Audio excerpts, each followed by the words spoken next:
Hey everybody, Matt Michaels here along with Sin City Steve and the honorary bad boy who has become a fixture on the show here, Rob Bocelleri. There you go. That's it.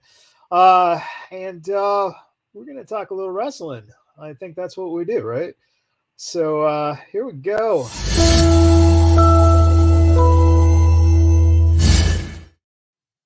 Too sweet for the week, the highlights of the week, Sin City Steve. All right. So Eddie Kingston is your new Ring of Honor World Champion after finally defeating Claudio Castagnoli in New York City at Dynamite Grand Slam. This was definitely the right call and one hell of a way to kick off Grand Slam. The match was hard hitting, pretty much what you would expect from both guys. They've been telling this story for years through many promotions, and it's really cool to see the continuity play out right before our eyes. He won with a spinning back fist and a sit-out powerbomb in about 16 minutes. Very solid stuff. Elsewhere, and immediately after this emotional match, we had another vignette with Roderick Strong in the hospital bed. This was goofy-ass shit, and it was fucking great. Seriously, Roddy, the stuff that these guys are doing is on the so bad that it's great level for me. And then later on in the night, MJF ended up choking out Samoa Joe with the aid of a chain, retaining his AEW World Championship in a very good 18-minute match. Unfortunately, Adam Cole tweaked his ankle when he was running down to ringside. So we'll see how that plays into storyline in the future. Elsewhere, Bryan Danielson, Ricky Starks had a solid Texas death match on Collision. It was very hard hitting. Danielson picked up the win in about 20 minutes after the Busaiku knee wrapped it with a chain. Very solid shit. Yeah, shit is right. Anyway. I heard about this. All right, Rob, what do you got for this week? Well, I mean, SimCity Steve is a virtuoso. He read my mind. The match with Eddie Kingston was freaking great. You know, AEW's long accused of not doing long-term storytelling. They did long-term storytelling with this. They've been setting this story up match over match over match over the course of, 6 or 7 months at least, over a year. And it wasn't the WWE way where every week we have to be reminded, by the way, these guys hate each other. By the way, no, they do a match, let it breathe, did a match, let it breathe. They don't always do this, but AEW hit a home run with this. The crowd was into it. When the crowd started chanting, fuck him up, 80, fuck him up. Number one, I'm happy because this is some Fox 5 WWE crap where I have 5 minutes of dead silence because the crowd is cheering asshole because The Rock asked them to cheer asshole. We get what they're doing. We've been watching Attitude Era. We're long-term fans. We know it's asshole. It's Fox. It's a network. They can't. They're all networks. TNT would say asshole. USA would say asshole. TNT's cable. That's why it's right. Cable. But wait a minute. And then they're going to put on Austin Powers right after and have him go, are you Randy? Wait a minute. It's horny. So we're going to have double standards on those channels. They don't mind the crowd cheering asshole. And then have Austin Powers say Randy instead of horny on a redub. But Fox minds The Rock. And Dwayne Johnson knows where he is. He knows the network. He knows the game. And asshole is the quintessential chant. And we get 5 minutes of dead air. So the fact that they have fuck him up, Eddie, fuck him up, I am so happy because when the crowd's into a match, I'm into the match on TV. Also, we have RVD.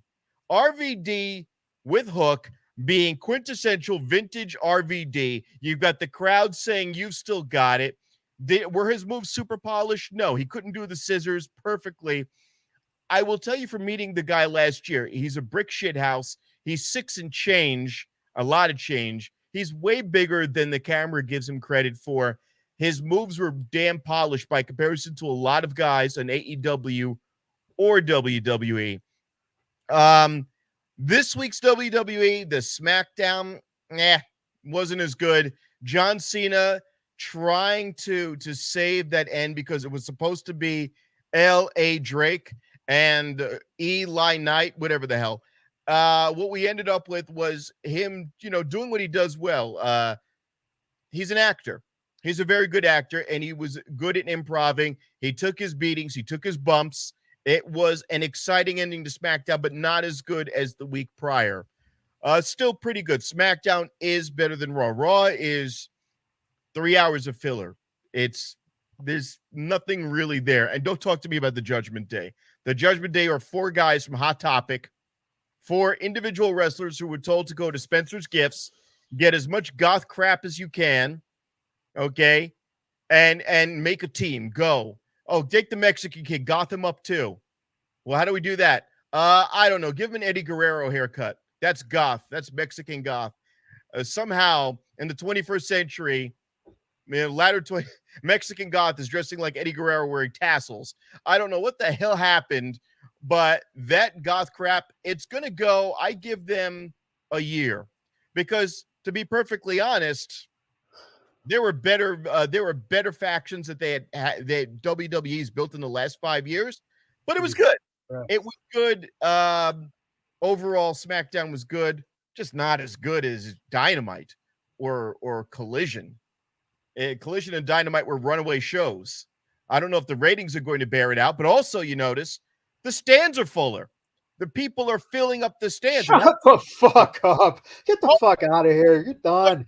I didn't say Get the fuck. Those stands are filling up. Okay. that's a All right. bad. Hey, look, Delusional. I'm Delusional. acknowledging it's a I love backhanded compliment. It's a backhanded compliment because AEW had a Delusional. problem where they're zooming in on the lower, the lowest part of the stadium. Then they pan away, and you're like, wait a minute, there's a big black ring at the top. Those are empty seats. I get AEW has problems. The fact that they're starting to slow down and not. Jesus Christ, Rob. We got the fucking other fucking topics to talk about. You're going to go Sorry. on for 10 fucking minutes? I apologize. Jesus. Sorry. Fucking New Yorkers. All you do is talk. Fuck them up, Eddie. Yeah, of course you love that shit because you New Yorkers are fucking I'm crazy. so glad I'm here. No, it was good. It was good. Raw sucks. Butch is a fucking MVP, guys. He can fucking go with anyone. Tyler Bate is just as good as they come. They had a great match. Unfortunately, I think we see Butch probably lose to Joe Coffey. But I'd love to see Butch and what he can do with Gnome, whatever the fuck his name is. Oh, God, I can't stand that dude. He's fucking horrible. I think it's Gnome Dar. Yeah, that dude. Whatever. It's, some guys you just go, they're Mustafa Ali. Becky and Lyra versus Tiffany and Kiana. Just for those 4 names together in a ring at one time, I don't care if the match was good or bad. It was fucking perfect television. MJF and Joe, solid match. Unlike Eddie and Claudio, the people who are not marks for that company had no fucking clue that these guys had a history in terms of what they've done in the past. And that's coming from a true example. I had no fucking idea what you were talking about in them having a past, other than it was said a couple times. So I think that, a lot of times when you get this idea that everyone fucking knows, no, they don't. So they still do not build up their shit with vignettes well enough to what the fuck is happening sometimes.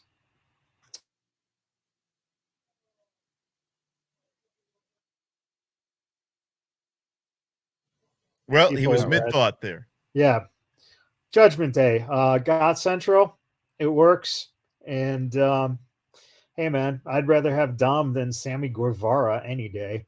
Chad Gable has proven he is a fucking MVP. He can go with anyone. Bronson Reed.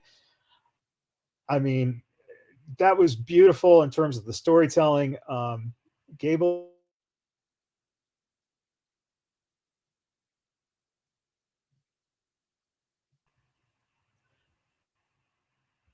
I think we lost him there for a second. Oh, no. Yep. No. Yep. internet connection sucks, so that's going to be happening. But Chad Gable has proven to be someone who is definitely an MVP and working with people, and John Cena elevates any fucking show he's on, period. That's why he's one of the fucking greatest of all time. There you go. All right.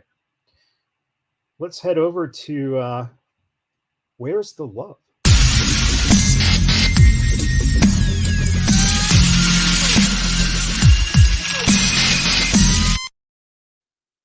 All right, Rob, where's your love? You know what? Guys say, where's the love going to the Dark Order? Don't know much of why they're relegated into this pseudo babyface comical heel thing.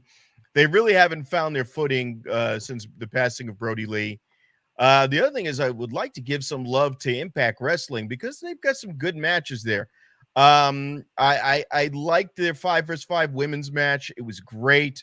The tag division there is great. I'd love to see some better backing behind them. I'd definitely love to see some better backing behind them because there's no shortage of talent there. And then on the WWE side with Jey Uso, not too certain what's going to come of that. That's not the one I was thinking of. The one I was thinking about is the Street Profits, because they gave them a very short and dead end story, and they're better than that. They're better than to be wrapped up in a short term storytelling, where they're baby faces sipping champagne to the invariable they're going to break up with Bobby Lashley and be kicked to the curb. And I don't know why they're dressed up as matadors. It's really bizarre because they're way over doing the gimmicks they were doing. All right, I'm probably going to say something about that too at some point here, because that it's odd. What they're doing is very odd. Steve, where's your love? All right, man. Now I know the full name of this segment is Where is the Love, but the first two words by themselves could be asked of the person I'm going to mention right now. There was a time when AEW crowds would chant this guy's name in pretty deafening volumes. He's held their secondary title 3 times. I'm talking about Wardlow. Where is Wardlow? Where is the love for Wardlow? This guy's been damaged repeatedly, and dare I say, nearly beyond repair at this point. He's strong. He's agile. He's got a great look. And, if the knock on this guy is that he can't talk, well, turn him heel, have him aligned with Don Callis. Callis is building a faction right now. And quite frankly, I would love to see Wardlow as part of that because he can get it done in ring, but he's always had issues on the mic. And also, where's the love for your new TNT, undisputed TNT champion, Christian Cage? The man now finally is officially your TNT champion after defeating and pinning his right hand of destruction, Luchasaurus, in a 3-way match with Darby Allin on Collision as well. Which, that was pretty awesome that they chose to go that route. And I'm definitely a fan. 1 week. He'll have that belt for 1 week. Yep. American Bam Bam makes me laugh. Sorry I'm late. Did Steve already try to put over Wrestle Dream as something more than a high school basketball game as far as ticket sales go, at least? Nope, not yet. Oh, my God. I'm spreading the love and saying there is a lot of love going on for the wrestlers on Netflix. If you haven't checked out the show, check it out. OVW for the past, since Al Snow has taken it over, has really come a long way. They in this series, the inner workings of how a wrestling company works, especially where you see the conflict between a money person and creative people, is just fucking brilliant. Not to mention the personalities. Hollywood Haley J is getting that NXT tryout in this coming class of people getting the shot. So, Tony Gunn, of course, is solid and great over there. It's just phenomenal to see these guys get a lot of credit, and hopefully it elevates OVW where there's more interest because they're very easy to find on Fight TV, on the Roku. You can find OVW's channels. So check them out. And if you're in the area, make a trip. Next time you see they're coming your way, make a trip because these guys are now legitimately television stars. So that's pretty fucking awesome. And Definitely. yeah, and no one deserves it more than Al Snow, who is just one of the greatest minds, but also one of the pure, just amazing human beings. And again, just so good to see them be this successful. All right, what the fuck?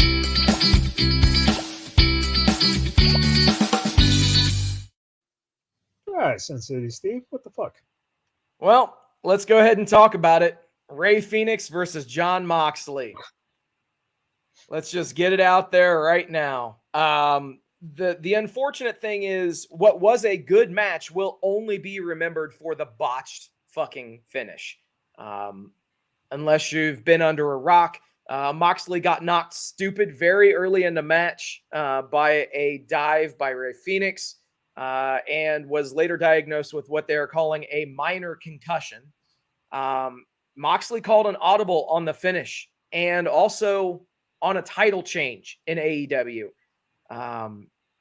And Ray Phoenix hit a sit-out tombstone, which honestly, I hate that fucking move. That was the move that, if y'all will remember, was what broke Stone Cold Steve Austin's neck at the hands of Owen Hart.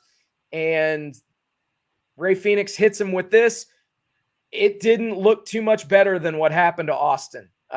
He got spiked pretty well on his head.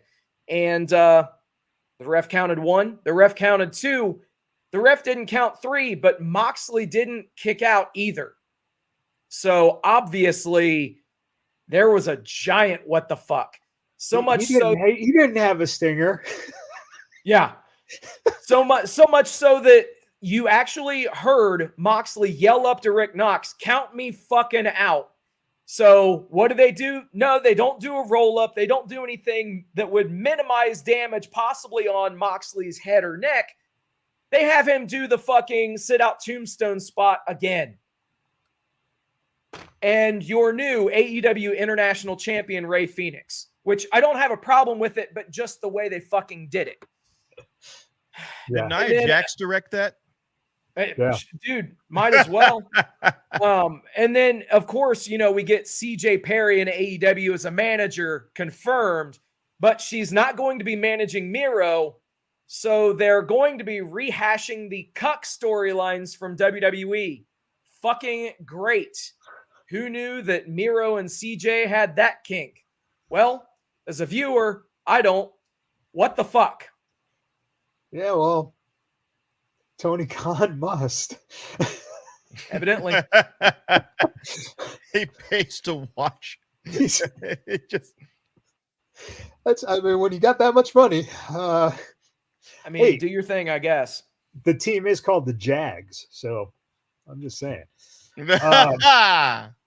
All right, Rob, what the fuck? So we're doing dives into nowhere, into cardboard boxes, into something. We have Solo Sikoa do a dive onto AJ Styles in 9 pounds worth of gear.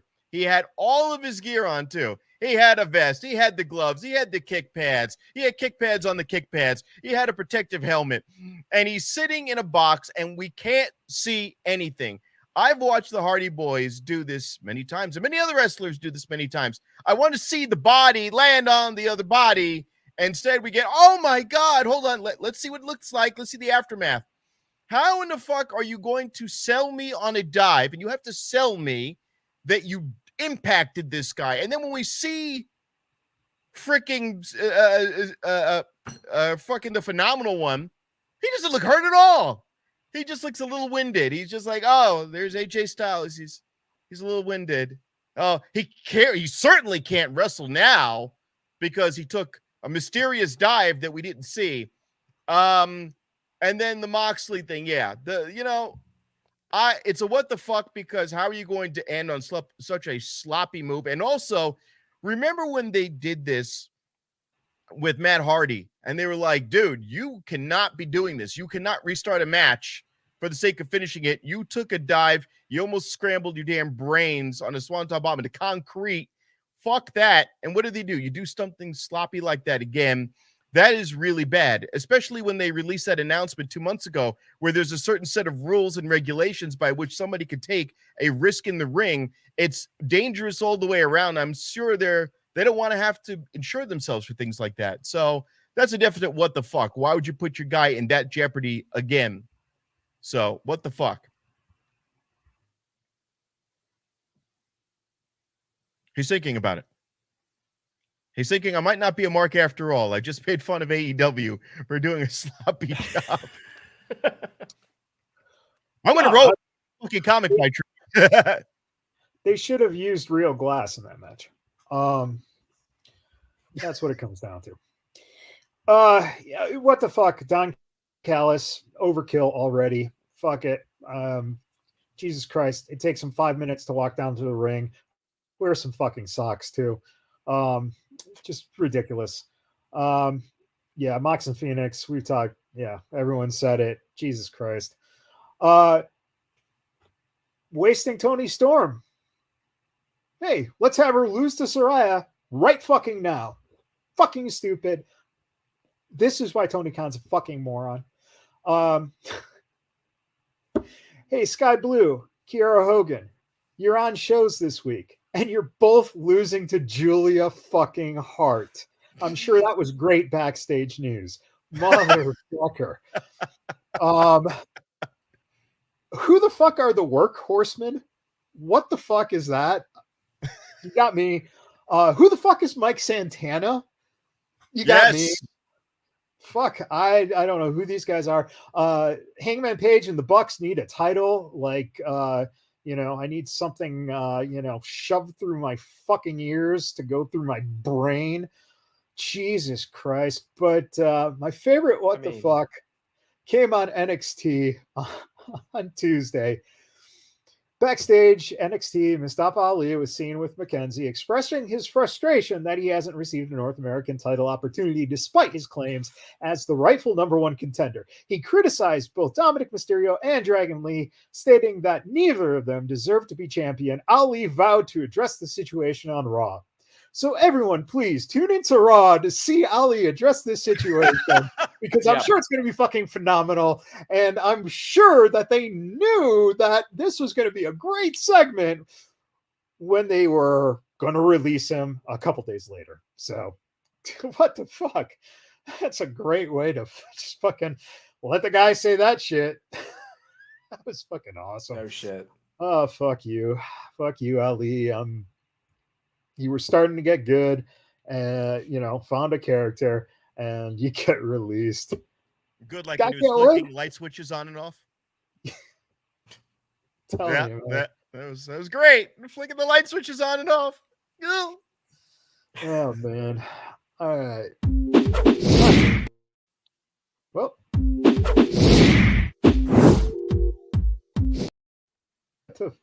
What the fuck? To like button. That's what that said. So click the like button.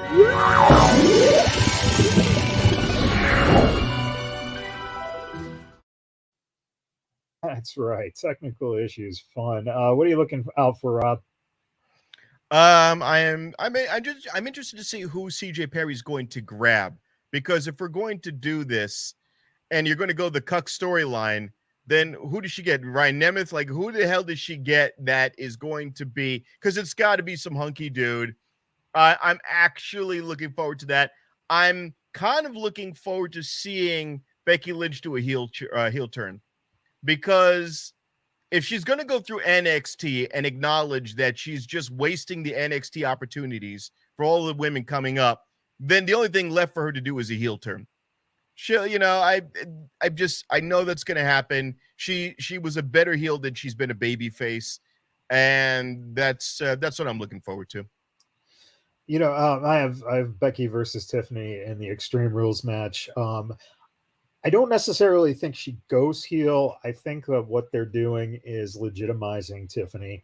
So she either wins the Extreme Rules match to get that win back over and get the title back over, or she chases one more match. But I think that she's got to get the crowd behind her. And that's it. And the other thing I almost forgot, I want to see Jade Cargill skip NXT and go right to the main roster. She's got the mic skills, she's got the physique, she's got the body, she's got the moveset. She's got the ring. She's got the ring skills of Nia Jax. So I'm just saying, fucking let her do a little bit of NXT, get some training, and so she could be in the Matrix story. Hey man, I'd rather see that than her go in the fucking main roster and end up being, someone who gets fucking,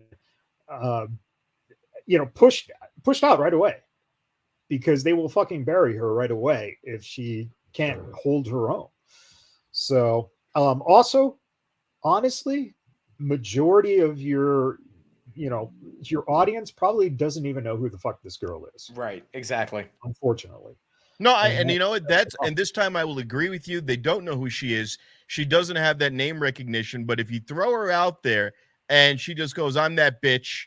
My name is Jade Cargill," and just beats the shit out of someone, I think she could go over fairly well. That if you set up a storyline for her in NXT, which you're invariably going to erase anyway when she gets to the main roster, because no NXT story carries to the main roster. They changed their names. Io Shirai. Okay, she's Japanese.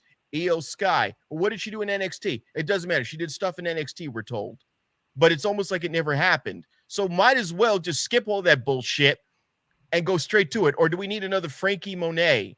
We know who Taya Valkyrie is. We don't need her coming out. Who knows who Taya Valkyrie is? That's that's a fair one, because Taya Valkyrie they were airing Lucha Underground commercials on all of the WWE products for Lucha Underground, and she was there. She's been an 5-year-olds who are now 10-year-olds watching the fucking product don't even know what Lucha Underground was. For God fucking sake. But there's also 10, 15, 20, 30. But wait a minute, hold on. Was on Lucha Underground. You're watching the story. On this show. Your reaction proves you know what the hell I'm talking about, because you wouldn't be reacting this heavy if you didn't know what I was talking about. People knew who the hell Taya Valkyrie was. She did her Guerra Loca gimmick on NXT, and you're going to do the Guerra Loca gimmick with a completely wild out name that has nothing to do with who she was. She had her husband in the same company, and they could have brought her and Johnny wrestling on at the same time. Her and John Morrison did mixed tag stuff. They had so many opportunities. Skip all that with Jade Cargill. She's hot. She's got moves. She doesn't do a lot of botches. Get straight to it. And Taya, and I love Taya. She's one of the sweetest people around. She's a great wrestler. But you know what? How is she doing in AEW right now, Rob? Really fucking great, because they brought her in, and what do? They had her lose. Jade Cargill isn't fucking Taya Valkyrie, and if she comes in on the main roster, what are they going to do? Have her lose. Well, that's the thing. But that's what WWE does. It's what they did to EC3. But that's what AEW did with Taya Valkyrie, who did that to one person. They did that to one person. WWE. And I think they gave Taya Valkyrie a chance because she came out there and she didn't go over right away. They gave her another chance. She didn't go over. I think if you have Jade Cargill come there, as hot as she is, in the prime of her physical shape, and you package her correctly, you could go somewhere with this. Was this fucking Howard Stern? Oh yeah, if she's put her hot ass on television. Oh, she's just so fucking fine. But what do you think all the women's wrestling is? Let's cut the shit. We talk about Trish Stratus being the most respected woman in wrestling and paved the way. Trish Stratus paved the way by having a bucket of shit dropped on her head and banging Vince McMahon in a storyline. That's how she paved her way. They took freaking. They took the Hardy Boys and Lita. They gave Lita tits, and they had her banged in a ring with Edge Okay, the women are a secondary thought. So if you're going to put a woman in the ring with that physique and that body, put her in there. She's Black China. Do it.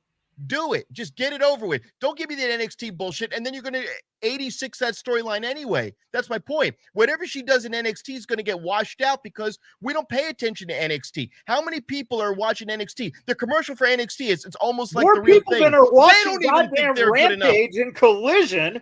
Go get fucking And Collision real, kicks dude. the shit out of NXT. Jesus Christ. And by the way, you basically just said women's wrestling is nothing but tits and ass. So way In to go, WWE Rob. land, it's tits and ass. In WWE land, it's tits and ass. And WWE land, it has always been and shall always be tits and ass. Let's cut that crap. Let's cut that crap, okay? They strip these women down half naked all the damn time. The only time the women look semi-respectable is when they're forced to go to Saudi Arabia. To 2003? Jesus Christ, dude. Even in Saudi Fucking Arabia, the watch women the were wearing fucking cat outfits. They were product. all looking like Eon Flux. Get the hell out of here. I mean, good Lord. As soon as Fucking hey, wait a Eon minute, can I Flux strip these reference. women down? No. No t-shirts, though. I get to put them in shiny outfits so you to jerk off later in front of your 5 wives. Yes, Vince, we can do that. Done. They still slutted them out. Even in Saudi Arabia, they found a way to slut them out. Good Lord. What?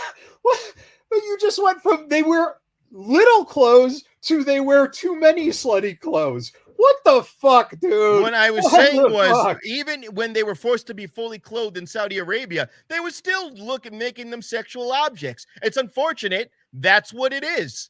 We're not reinventing the wheel here. It's still Vince McMahon's baby, and for at least a few more months while this transition gets worked out. But let's cut the crap and act like all these women are pillars of the community the way they're being portrayed. Okay? Is it better than it was 20 years ago? Sure. But that's not much of a fucking bar. That's a pretty low goddamn bar. All right? I don't care how many fucking push-ups Raquel Rodriguez does. All right? It doesn't matter. Okay? Who do they give the belt to? The hot ones. Wow. How many times? Hey, look, Shayna Wow. Baszler. Shayna Baszler has the skills. Shayna Baszler has the ability. And Shayna Baszler has mic abilities as well. They never give her any significant title push. So what is it?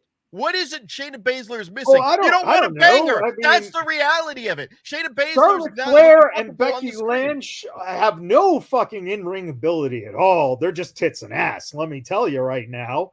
That's what you're saying, Rob. Yeah, fucking American Bam Bam is right. How many times did you see fucking the Collision? women get any significant run That's except for the big Becky thing. Lynch, and it What was is because Collision? she was over. The only time WWE does anything is if they're forced to do it. They were forced to give Kofi Kingston the belt. They were.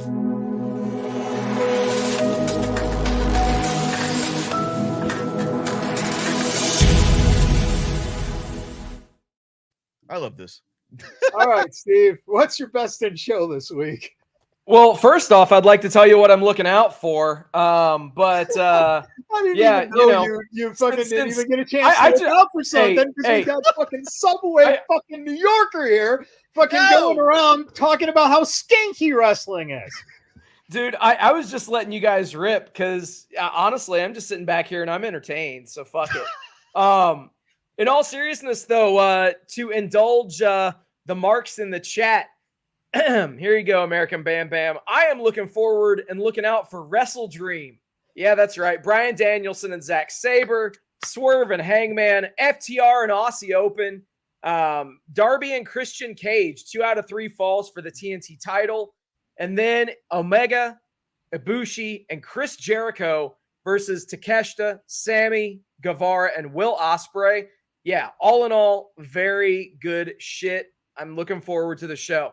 Now, as far as best in show this past week, I cannot emphasize this enough.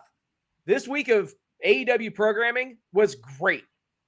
Dynamite was solid. Rampage was the best episode in ages. Too bad no one watched it, like always. And then Collision, which was my best in show.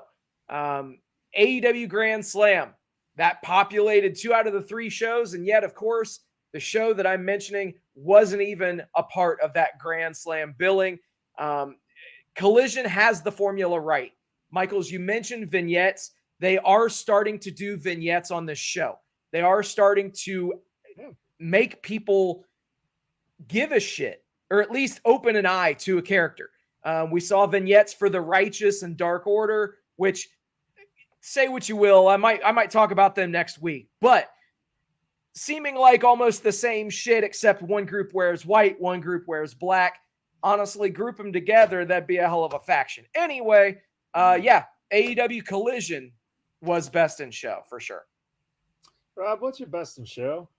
Dynamite. Let me guess, it's Women of Wrestling, right? No, but I do have that on the. I watched that at 4 a.m. Got the lotion. I'll bet you do.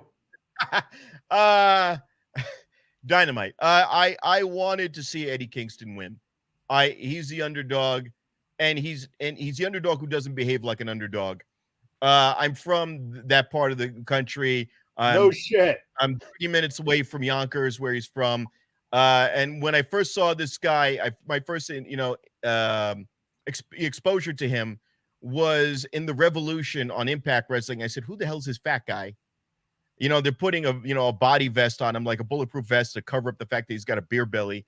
And then he comes on, Dynamite, and the way he cuts a promo, it was said on Busted Open. It's as if he doesn't realize that it's a work. He cuts a promo, and you're completely invested. And there's not many people left who can do that. Certainly nobody in WWE who cuts promos where I'm invested. He does it. You've got that. You had that from CM Punk. You have that from MJF. There aren't that many people who have the art of storytelling in the ring. So when he wins and he matches blow for blow with backhanded fists, I'm invested. I'm invested completely. And I was sold on the win. There was never a point like Tessa Blanchard years ago beating Brian Cage in a gauntlet match. And I went, oh my God, are you kidding me? No, I was sold on the win. Okay. I was not stretching, from disbelief. Plus all of the other shows, and MJF choking out Samoa Joe. He did it with rope. And then the comical hiding it under his arm, and MJF actually taking a shot. He's going to take a shot for his partner there. I'm liking the long storytelling that you're doing. The long-term storytelling is starting to develop, and it's been AEW's Achilles heel is not letting stories breathe, and they're doing it now. They're fixing their mistakes. Will it be enough? No, WWE is an institution. It's a household name. I want them to be better because it makes WWE have to get better and not rest on their laurels. Best in show, Dynamite. And if you're talking about Dynamite,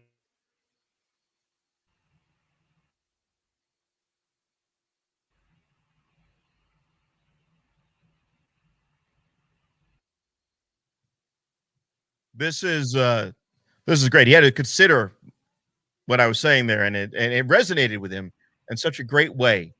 And Exactly. yeah, right. He's at a loss for words. blow for fucking blow. Don't say that about Dynamite, because we know that it is fucking blow for blow, and that's why it's only in Khan's office.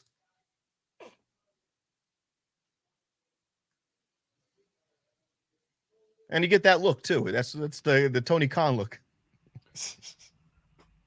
Eddie Kingston is someone. Steve, did you ever get paid for that day off from AEW? No, I did not. I did not, sir. Yeah, Eddie Kingston's not a good guy in my book, so I could care less about the dude. SmackDown, best show, John Cena, best wrestler. There you go.